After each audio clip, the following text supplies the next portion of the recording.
Um, Good evening. We're going to be learning Shabbos Daf Samach Aleph tonight. We're actually going to wrap up to the Mishnah on the top of Daf Samach Beis Samach Aleph for two reasons. First of all, the sugya ends cleanly there, and it's not much longer.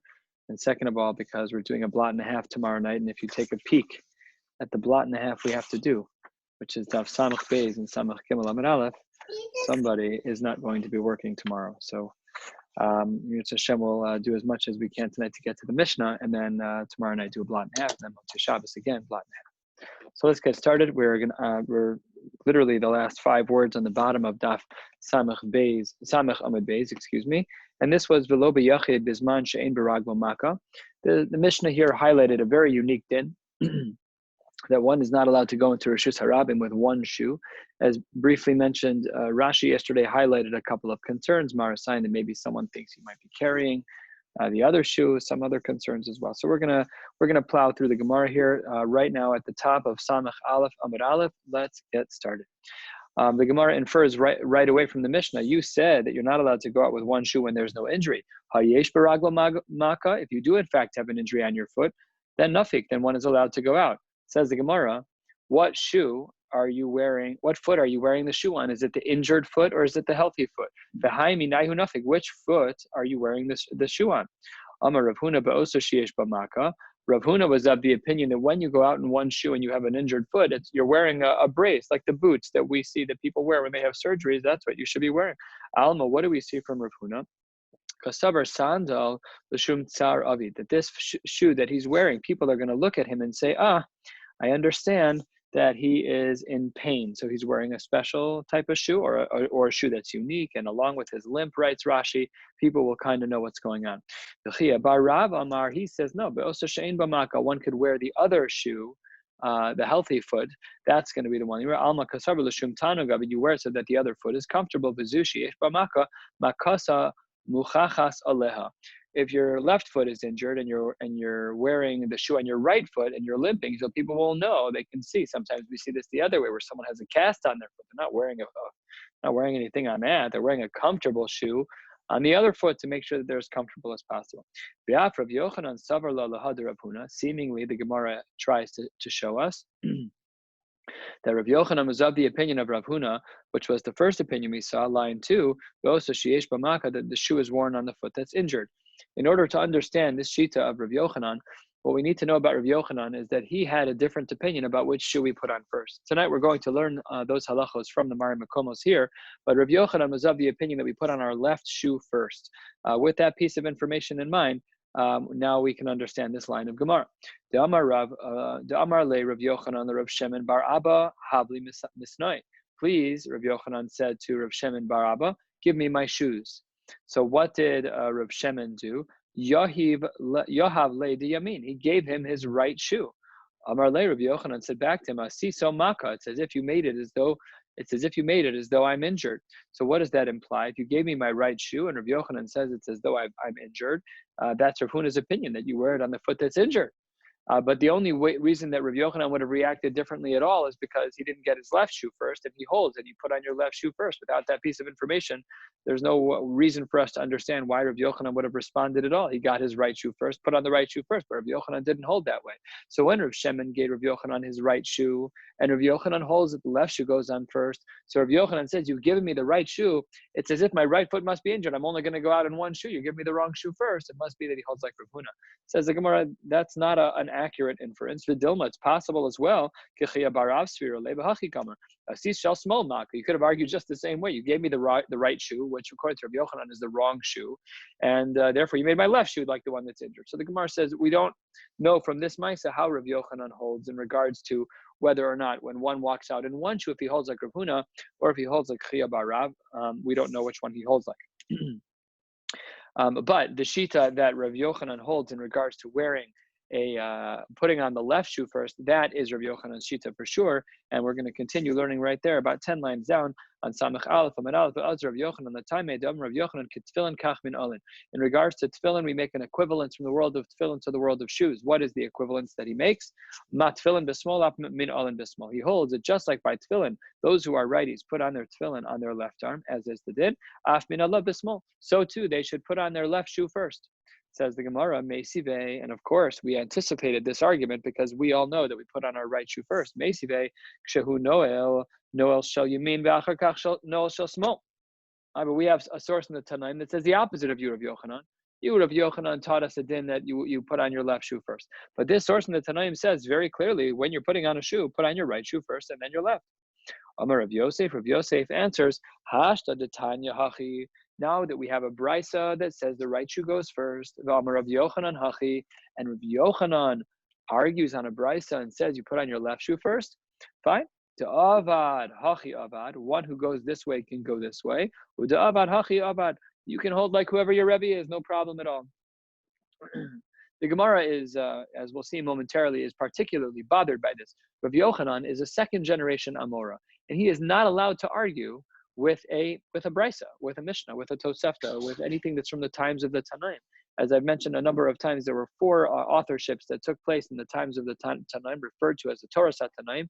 There's Mishnah, Brisa, Tosefta, Midrash Chazal, and if one of those sources makes a statement, and it's a clear statement, and there are no dissenting opinions, and that's the din. So Rav Yochanan is an Amora. How does he have the power to argue on the Gemara? So some Mefarshim here want to explain that just like we had some Tanaim, just like we had some Amoraim like Rav was an Amora, but the Gemara said about him, Rav Tanahu Upalig, that sometimes Rav, who was so close to that phase of Tanaic literature, he was allowed to argue on the shitas of the Tanaim.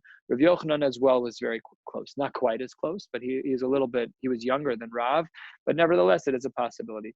Either way, the Gemara entertains other options here. Amar le Abaye says we're 1/3 of the way down. Dilma Rabbi Yochanan Hamas Nisa lo Havashmiale. Maybe Rabbi Yochanan never saw this source in the Tanaim. Maybe it wasn't a Mishnah. Maybe it was a Tosefta, which had just been finished being writing right around then. Maybe it was a brisa, and it was never written down in a formal book, and maybe Rav Yochanan never saw it, and the Havashmiale, but had he seen it, Havahadar Beit, maybe he would have retracted his opinion of saying left shoe first. How do we know what we would have said? Maybe it's possible he had no idea. Maybe even if he would have heard that brisa, maybe because ein halacha kos a Mishnah. No matter what happens, the assumption of the Gemara that Rav Yochanan is just going to go head to head with the brisa without any engagement, without trying to find a reason as to why he didn't agree with that Mishnah, that's crazy. That doesn't make any sense. It's a big stretch to say, like I was initially saying, that he's like Rav, that he's like Rav Tanahu Palik, that Rav Yochanan is also treated like a Tan. We have to take this approach, says Abaye, of analyzing why it is that he did or did not accept that, or theoretically would he have accepted it had he seen the brisa. So we don't really know from here one way or the other. So what should we do, Lamaisa? Amar Rav Nachman Bar Yitzchak Yarei Shamayim Yotze Yedei Shtehen. One who is a Yarei Shamayim, one who is interested, who has the fear of heaven, he will be Yotze Yedei Shtehen. He will try to fulfill the brisa, which says right first, and he'll try to fulfill the statement of Rav Yochanan, which is to put on the left shoe first. Umanu, and who was the person who followed this shita of the Yarei Shamayim and who really helped us to get to where we are today? That's Mar Berei de Ravina. What did Mar Berei de Ravina do? Heichi Avid, how did he put on his shoes? It says the Gemara, and this is how we paskin. Siem de Yemine velo katar. He would finish putting on his right shoe velo katar, and he would not tie them. V'siem de smale v'katar. Then he would finish putting on his left shoe, and he would tie his left shoe. The hadar katar diyamine, and then he would go back and tie his right shoe. And there is a Tosfos here, a very important Tosfos here. Take a look at Tosfos Dibur Hamaschil, the siyem de smale the katar. As we said, you put on the right shoe and then put on the left, and then you tie the left and tie the right. So let's see what this Tosfos says. You put on your left shoe and tie it. Omer riva the dafka le'inyan kshirahu de chashiva shel smol. Only in regards to kshira, to tying things, do we have a preference for the left side. Mishum Dechashivus tefillin hi b'kshira, because what do we right-handed Jews do, which is the majority by number? Those of us who are right-handed, we do the mitzvah with our right hand. By definition, what is the zroa? What arm are we putting on? It has to be the left. So we see that there's a preference of tying things on the left side. So that's the compromise that the Gemara made in order to, on the one hand, fulfill the words of the brisa that the right shoe should be put on first, and as well to fulfill the words of Rav Yochanan that the left should be taken care of first. And this is the compromise that was recommended in the Gemara by Mar Berei de Ravina. Back inside the Gemara, Amar Rav Ashi, Chazina the Rav Kahana de lo Kapid. Not everyone was so makbid, and remember that Rav Ashi was later on in the Amoraim. There was more than one Rav Ashi, but this was definitely later on. Anyways, Rav Kahana, I believe, was a third generation Amora. and he was already at least one generation past Rav Yochanan, and he was not makbid on this no matter what. It seems very, very unique that was the case. How could that be? How could it be that he wasn't makbid? Maybe the lack of hakpada here was on doing both. Maybe he only kept the brisa, or maybe he only kept Rav Yochanan, depending on how you learn Rav Yochanan. But seemingly he was just not makbid on the stringency of doing both. Nevertheless, that is our practice, is that we put on our right shoe and put on our left, and then we tie our left and we tie our right. For people who are lefties, there is a shaila in the poskim of whether or not, because the whole aspect of tying the left shoe first had to do with tefillin, that because a lefty ties his tefillin on his right arm, so maybe when a lefty puts on his shoes, he puts on his right, puts on his left, and then goes back and ties the right and ties the left. Because if as Tosfos points out in the name of the Riva, the kshira by the small is ikr, so that's only true if you're a righty. That's not true if you're a lefty. So that's one thing that's unique. Another thing is that the poskim speak about what happens if a person is not taking off their shoes stam at the end of the day, but a person is taking off their shoes l'tzorach mitzvah. You're taking off your shoes to do whatever, yibum and chalitza, those types of sugyas, or you're taking off your shoes to go into a mikvah when there's a halachic requirement to go to a mikvah. Do we then reverse the taking off of our shoes? So those are all good shilas. Another shaila as well that comes up in the poskim is, how does a woman take off her shoes, or put on her shoes for that matter? Does she tie the left shoe first? She doesn't have the mitzvah of tefillin. So by her, is there still a preference in regards to halacha by a woman who's tying her shoes that the left should be tied first? That's not even her mitzvah. Or do we say no, that it's just more general, that when the Torah speaks about tying, that there's a preference for the right hand to tie onto the left, and therefore anyone, man, woman, righty, lefty, whoever they are, everybody ties the left shoe first. These are all subject to conversations in the poskim. Let's continue. Right about halfway down. Tanu Rabban, and the rabbis taught us a din. Kshehu noel shel yamin ve'achar kach noel shel smol, as we saw. This is in a different Masechta. This is not really from over here. It's from Maseches Sofrim. So this Mishnah says that when you put on your shoes, you put on your right shoe first and then your left. When you take off your shoes, you should take off your left and take off your right. I'll also add that when you untie your shoes, you untie your right and untie your left. So it's just a reversal process. Again, not when you're taking off your shoes, l'tzorach mitzvah, but in general, when you take off your shoes, you untie right, untie left, take off right, and that's what this Gemara here is saying. Rochetz, when you wash your body or wash your hands, rochetz shel yamin ve'achar kach rochetz shel smol, just netilas yadayim. So the din is that we pick up a cup in our right hand for netilas yadayim. We switch it to our left hand, and then we wash our right hand first, and then we switch back to our right hand and wash our left. Sheu sach, when you put on lotion, sach shel yamin ve'achar kach shel smol. Right before left. What if somebody wants to anoint their whole body or even wash their whole body? The din would be the same. The din is sach rosho tchila. We always wash our head first. Why? Because your head makes the decisions for the rest of your body. Your rosh, it's the melech of all the evarim, and therefore one should wash their hair first in the shower. Should wash their head first, I should say, in the shower. Below tefillin, a person should not wear tefillin out on Shabbos. It says the Gemara, a statement of Rav Safra. We'll see soon that the statement of Rav Safra, we're not 100% sure where it should apply, but here is the first approach.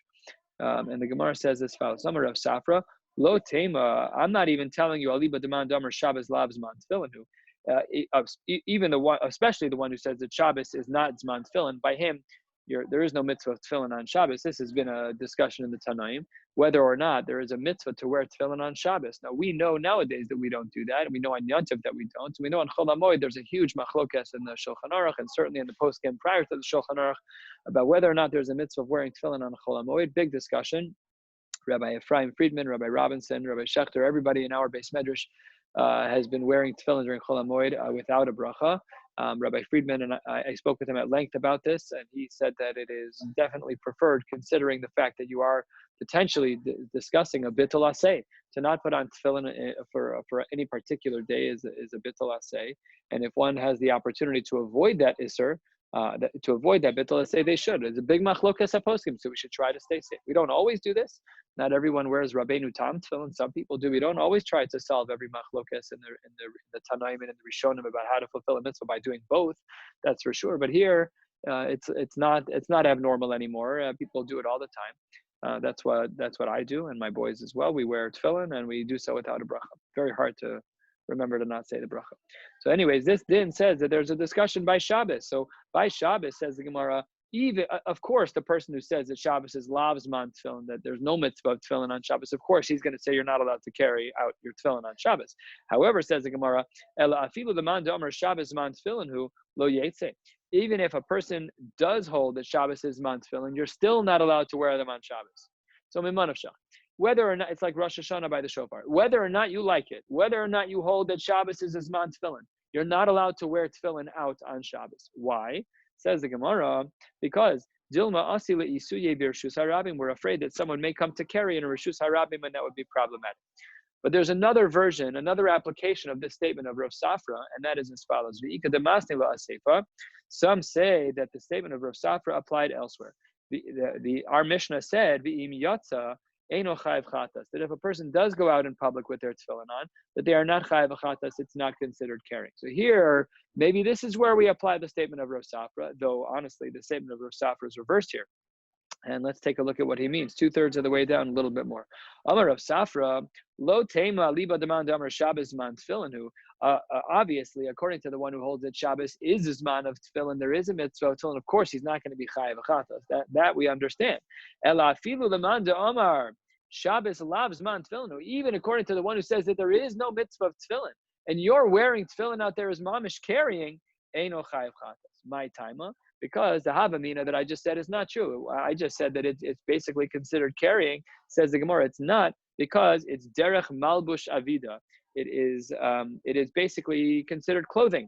It's not a normal clothing, but it is considered clothing. And this is, as well as I've referenced maybe a day or two ago, this is how one would bring tefillin in on Shabbos if they find it outside. This just happened in West Rogers Park a couple of months ago, before this whole current crisis, where someone found tefillin in a garbage can or on top of a garbage can, and they put on the tefillin and they wore them into the house, and then they took them off. So it's considered derech malbush. Just an interesting halachic status. It's considered like a malbush, so that there's no issur in carrying in tefillin. 2 dots right toward the bottom of the page, 10 lines from the bottom. The Gemara says, we said that one is not allowed to wear an amulet out in public when the amulet is not min hamumcha, which is not from an expert. Let's see what this means. We're not talking about a case where both the person who made the amulet, the mumcha gavra, the man who made the amulet, and mumcha kamiya, and the amulet itself was proven to be successful. You don't need both of those. Elakeva the mumche gavra, once the amulet maker, once this person who makes the amulet has proven himself, then afal gav de lo mumche kamiya, even though the amulet itself as an individual amulet has not proven itself, but nevertheless we don't need any more than that. Then it's considered permissible for a person to wear the amulet out, as long as even only the gavra who made the amulet is considered a mumche. Dekanami. In fact, this language is perfectly inferred from our Mishnah, as I indicated when I translated in between the 2 dots here. Dekatani, look at the wording of our Mishnah.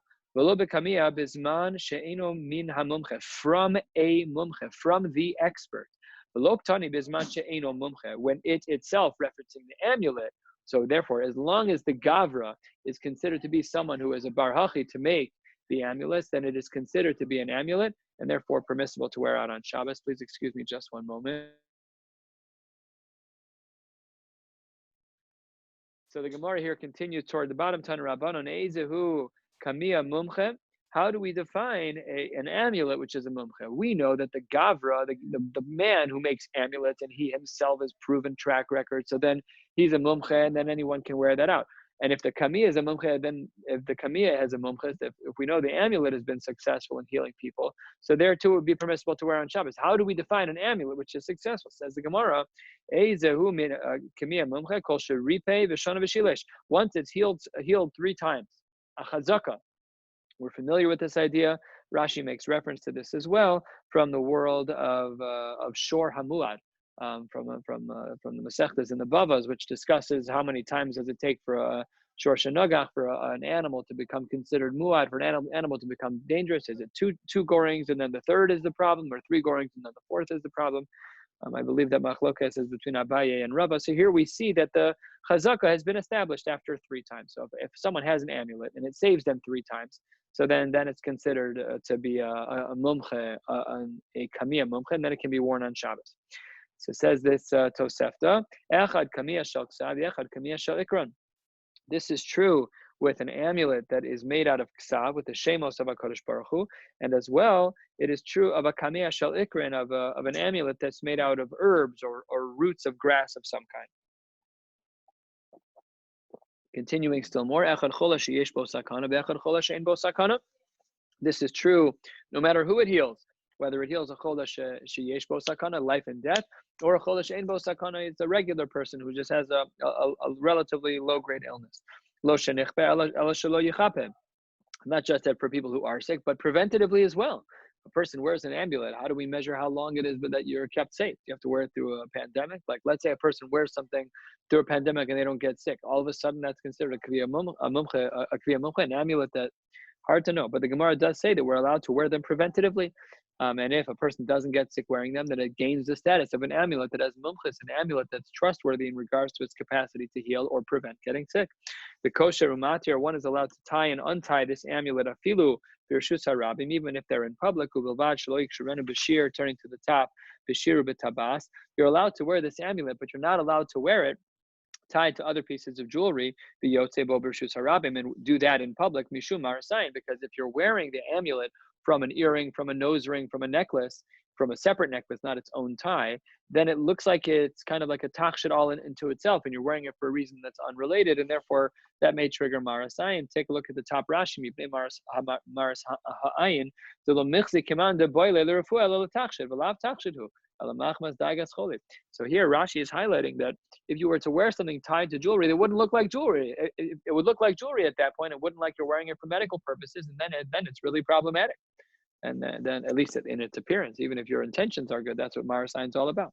So says the Gemara, wait a minute, Tanya, ezu kamiya mumche. You said that the definition of a kamiya mumche was kol sheripe gimel b'nei adam ke'echad, and yet oh yeah, and here it says that we have another brisa. Our brisa said that it's when the amulet.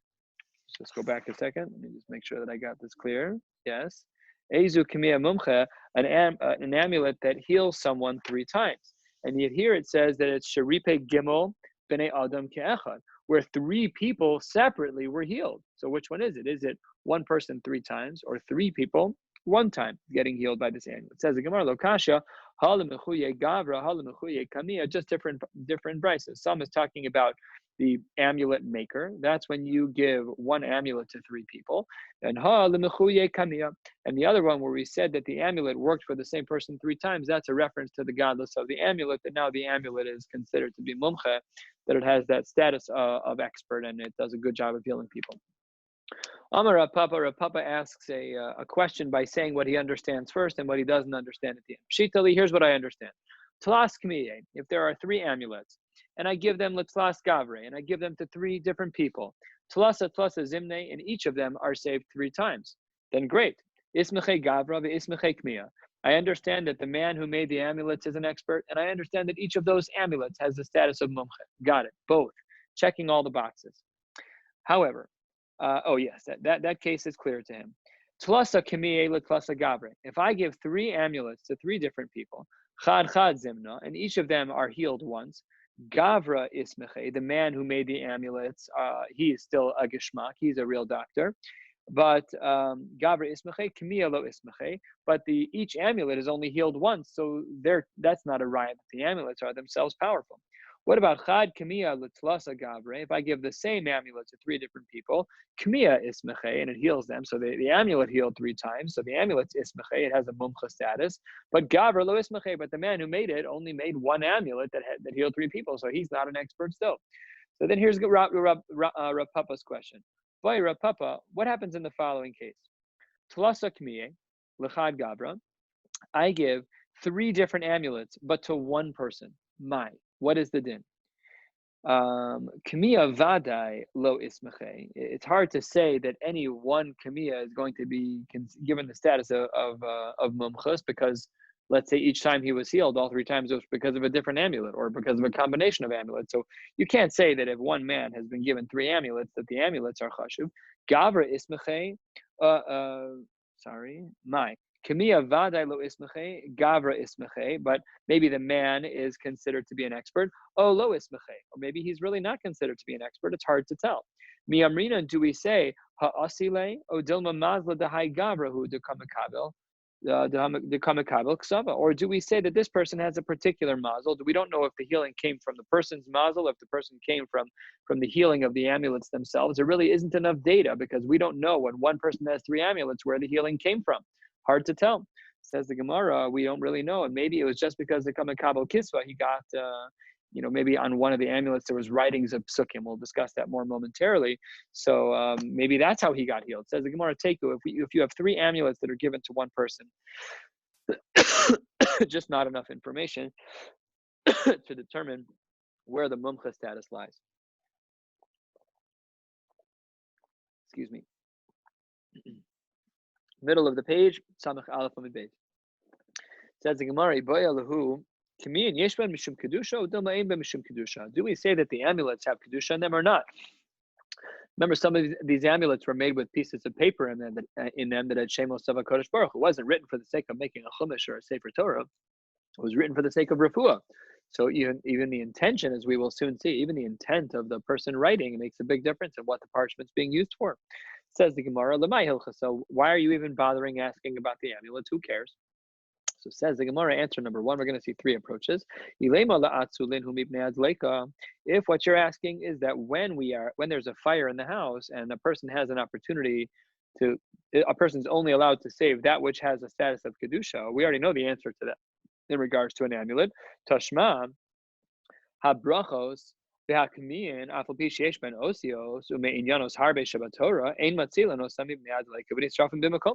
when it comes to brachos, the Mefarshim here explain that we're talking about something like the Shmona Esrei brachos of Rosh Hashanah, where they have psukim in them, like by Musaf. That can be in our case. Even though they have letters in them, and they speak about ideas in the Torah, because they were not written for that purpose. They were only written for the sake of refuah. They were not written for the sake of kedusha. So it can't be that the Gemara's question is about that, because we already have the answer to that question. So it can't be talking about saving a kamiyah, an amulet, from a fire. Ella, maybe the question is the Gemara's asking is about Geniza. Do we have to bury these things? But even there's really not much to say. Toshma hayakosev al yados hakelim al kiri hamita yagud v'yignazenu. That if you have something written down, again, something not written for the sake of kedusha, not a parsha of tefillin, not a mezuzah, nothing. So then, under those circumstances, you have to cut that piece off of the bed and cut that piece off of the handle of the kli, wherever you wrote it down. And I'm going to include here even a kamiyah, and it gets buried. So we also know that it gets buried. We know that there's geniza by a kamiyah already. So then that can't be what the Gemara's question was when it was inquiring about whether or not the amulet has kedusha. So let's move to answer number three. Ella, what it must be is likones bahen beveis hakisei. What we're asking here is whether or not one is allowed to go into a bathroom with a kamiyah, with an amulet. Says the Gemara, "Mai yeshba in kedusha." Do we say that the amulet has kedusha ve'asir, and you're not allowed to go in to the bathroom? Odilma ein bahen kedusha, and or maybe we should say that there is no kedusha v'shari, and therefore it's permissible. These shilas come up a lot in the airport. You're walking through the airport, you have your tefillin in your backpack, you have to go to the bathroom. So these are all shilas that come up with these types of questions. That's not specifically necessarily only here where poskim speak about this idea, but it comes up a lot. There are some modern day shilas. Let's say that you have benching on your phone, you have some apps on your phone that have kedusha in them. Maybe it's wrapped up nice. Is it the same thing? The digital information is the same as what's on the screen. Not. There's no actual ksav there. What about something you've seen people pull out, let's say a little Mishnah, and the Mishnah is wrapped up inside a plastic bag, and then it's inside their jacket. How many layers do you need? So again, some of these shilas come up in regards to bathrooms. Tashma, let's see how the Gemara would answer this question about whether or not there's kedusha for the kamiyah as it relates to going into a beis hakisei 2/3 of the way down. Samach aleph amud beis.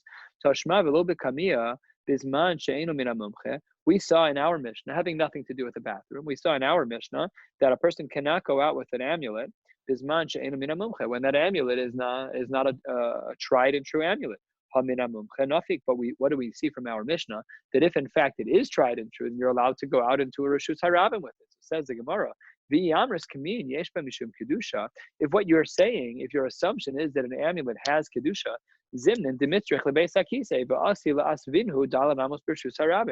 but the fact that our Mishnah, by inference, allows a person to wear a kamiyah that is tried and true, if you're allowed to wear that into a Rishus Harabim, It can't be that it has kedusha, because it must be that you're carrying it into a bathroom. Because if you are not allowed to carry it into a bathroom, then when you're walking in Rishus Harabim with your kamiyah and you have to take it off and because you have to go to the bathroom, you'll end up carrying. So by definition and by inference, the Gemara says it must be that the kamiyah has no status of kedusha. Says the Gemara, that's not true. Why not? Because we saw on the bottom of the previous Amud that there's more than one type of kamiyah. There is a kamiyah that has no parchment in it at all. It's just roots and grasses, different types of herbs. And that's not true. The kamiyah shel ikrin. Maybe we would have said that the din is the case that we're talking about is that you can't answer the question one way or the other about whether or not the amulet has kedusha, because certainly grass doesn't have kedusha as it relates to the amulet. Only had it been made of parchment. So maybe this case is talking about a different type of kamiyah. Answers the Gemara, that answer doesn't fly. You thought to say that maybe we can't analyze whether or not there's kedusha because the amulet's made out of grass, but the Tosefta taught us, the same din applies to both of them. So the question of kedusha applies to both of them. And if the question of kedusha applies to both of them, then the answer that we just learned is a bad answer. Ella, but what must be the case? We must be talking about a person who is life and death. And therefore, because he's life and death, we have no idea whether or not he's allowed to, whether or not there's a status of kedusha on the amulet, because it's life and death. He can take the amulet to a bathroom if he needs to. We have no idea what the kedusha status is. But either way, the Gemara rejects this about Tanya because the Tosefta said, we said that the same dinim apply across the boards, whether someone is only sick in a minor way, or if someone is sick, life and death. So your answers can't be parsing out in the way that you're parsing out, not by a kamiyah with parchment versus a kamiyah with roots in it, and not versus a case of cholesh ein bo sakana, cholesh yesh bo sakana. It's all the same. It's all the same. So, Elo, what must we be talking about? Says the Gemara, Elakevan demase, because it heals. Afalgav de naki lebiyade nami shapir dami. That maybe a person's allowed to carry it in his hand, and that wouldn't be any different than wearing it because you're using it for health. Take a look at Rashi, the last Rashi on the page. Afalgav de naki lebiyade takshitohu hilkach. Inami maisi le dalat amos biyadayim lo mechayev. He would not have violated any Isuri Deoraisa because he's doing it for health purposes. So says the Gemara, but that doesn't work because we have a Mari Makam that doesn't allow for that either. Turning to the top of Samach Beis Aman Aleph, V'atanya Raboshi Omer B'lvad Shelo Yachzenu B'yadav Yavirenu Arba Amos B'Rishus Harabim. So that can't be the case either, where you're holding the amulet in your hand. It can't be. We still don't have our case yet. What exactly is the case that we are discussing in regards to the kedusha as it relates to the bathroom? Do amulets have kedusha? We don't yet know. 3 lines, top of Samach Beis Amud Aleph. Ela hacha b'mayaskina b'mechupa or. We're talking about an amulet that's covered in leather. Rashi on the top line, second Rashi b'mechusa or the leika genusa imeaya lebeisa kise below boy lemishkele. Here, if you have an amulet that's wrapped up in leather, we don't know if there's kedusha or not, because even if there was parchment inside, but who cares? You brought it; it's protected. And v'leika, what was the language of Rashi? There's no risk of him taking off that amulet because it's wrapped in something. And because it's wrapped in something, there's no prohibition to bring the parchment into the bathroom, even if it's kadosh. But then, because it's covered in leather, we therefore don't know if there's kedusha to the amulet or not. Question remains unanswered. Says the Gemara, even so, you just said we have something that's wrapped in leather, and you're allowed to bring it into a bathroom. What does that sound like? That sounds like tefillin. The tefillin, the boxes themselves, the parchment's on the inside. The shemos of HaKadosh Baruch Hu are closed off. They're stitched up. It says the Gemara, tefillin de mechupa or. The parshios of tefillin are all covered by leather. The Tanya, and there we have a brisa that restricts us from bringing it into the bathroom. We already learned this, Dan, that one has to take off their tefillin 4 amos away from the bathroom. So just because it's covered in leather, you're allowed to bring it into the bathroom. That can't be the case that we're discussing, because you're not allowed to do that. What's the precedent that we're not allowed to do that? Tefillin's covered in leather, says the Gemara. No, that's not true. You can't bring a raya from tefillin because tefillin has something that's very unique to it. There's unique aspects to tefillin. Says the Gemara, Hasa mishum shin. The Amar Abaye, the letter shin that's on the out letters, I should say. One has 4 arms, one has 3 on the sides of our shell rosh. The Amar Abaye, shin, shell, tefillin, halacha l'moshmi Sinai. The shin of our tefillin as a status of kiddush, halacha l'moshmi Sinai. But Amar Abaye, dalet shel tefillin, halacha l'moshmi Sinai. And Abaye adds as well that the dalet of our tefillin, that a reference to the knot, dalet moshmi Sinai. But Amar Abaye, yud shel tefillin, halacha l'moshmi Sinai, a different one of the knots. So therefore, you cannot bring a raya from this either way. And therefore, the conclusion of the Gemara is that when we are talking about our case, the question that we're asking, the question remains unanswered. We're talking about a kamiyah, whatever it's made out of, and for whatever kind of patient, but it's wrapped in leather. And therefore, we have no idea whether or not there's kedusha on the amulet. We don't know. We know that it gets geniza, that we saw already. We know that it will burn up in a fire. It's not the kind of thing on Shabbos that we could take out. It doesn't have the inherent kedusha. So we don't know. We know what the case is, but we don't know what the psak is. So unclear. Last three lines for the night. These were army clothes that we said one is not allowed to wear as they go out on Shabbos. Shiryon zarda. The shiryon is this type of coat that's protective. Maybe it's made out of metal.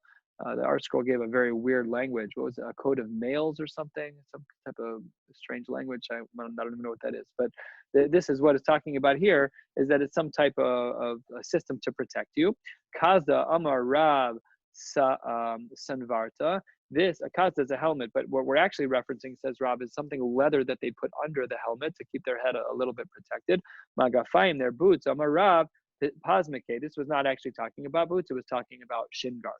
So we're going to stop here, and we will pick up tomorrow night from Samach Beis Amud Aleph right here at the new Mishnah. Wishing you all a beautiful, beautiful night.